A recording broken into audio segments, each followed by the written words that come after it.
সবাইকে আসসালামু আলাইকুম। আশা করি সবাই ভালো আছেন। কখন বৃষ্টি হবে বা রোদ উঠবে, তো এই সমস্ত খবরগুলো আমরা সাধারণত আবহাওয়ার খবর থেকে পেয়ে যাই। তো আবহাওয়ার খবরটা হচ্ছে সাধারণত আমরা সমগ্র দেশের যে আবহাওয়ার নিউজটা, সেটা আমরা টিভিতে খবর অথবা ফেসবুকে বা যে কোনো আবহাওয়ার ওয়েবসাইট থেকে পেতে পারি। তো নিজের লোকাল এলাকার যে আবহাওয়ার খবরটা, সেটা আমরা অনেক সময় জানতে চাই।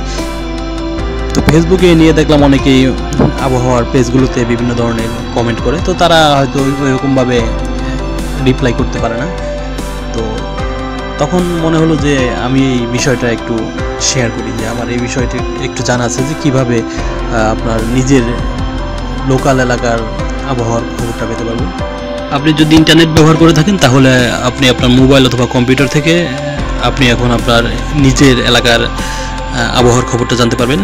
তো চলুন আর কথা না বাড়িয়ে আমরা আমাদের মূল ভিডিওতে চলে যাই। তো ব্রাউজারে প্রবেশ করবেন, যেটি দিয়ে আপনারা নেট ব্রাউজ করতে থাকেন। তো আমি আমার ব্রাউজার থেকে প্রবেশ করে আপনাদের দেখিয়ে দিচ্ছি। তো এই জন্য আপনাদের ব্রাউজারে লিখতে হবে গুগল ওয়েদার। গুগল ওয়েদার লিখে আপনি যখন সার্চ করবেন, তো তখন দেখবেন আপনার মোবাইলে গুগল ওয়েদার লিখে আপনি সার্চ করবেন। এখানে দেখুন আমার যে উপজেলা, আমি যে উপজেলাটিতে বর্তমানে অবস্থান করছি, সেই উপজেলার আবহাওয়ার খবর এখানে দেখাচ্ছে, যে আজকের আবহাওয়ার খবর এবং 1 ঘন্টা পরে আবহাওয়ার খবর।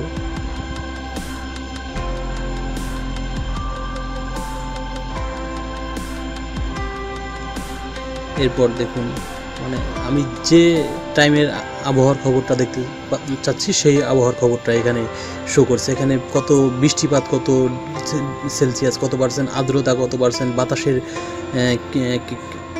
বাতাসের গতিবেগ, ঘন্টায় কত কিলোমিটার যাবে, সব আপনারা ডিটেলসে এখান থেকে পাবেন। এবং আগামীকালের আবহাওয়ার খবরটাও পাবেন। এখানে আপনার যে টেম্পারেচার, আপনার তাপমাত্রা, সেটিও এখানে শো করছে। দেখুন যে আজ কত ডিগ্রি তাপমাত্রা আছে এবং আগামীকাল কত ডিগ্রি তাপমাত্রা হবে। দেখুন সব এভরিথিং।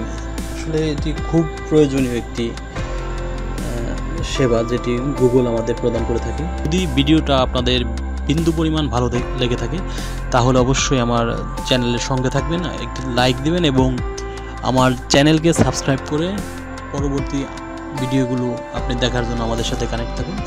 তো সবাই ভালো থাকবেন।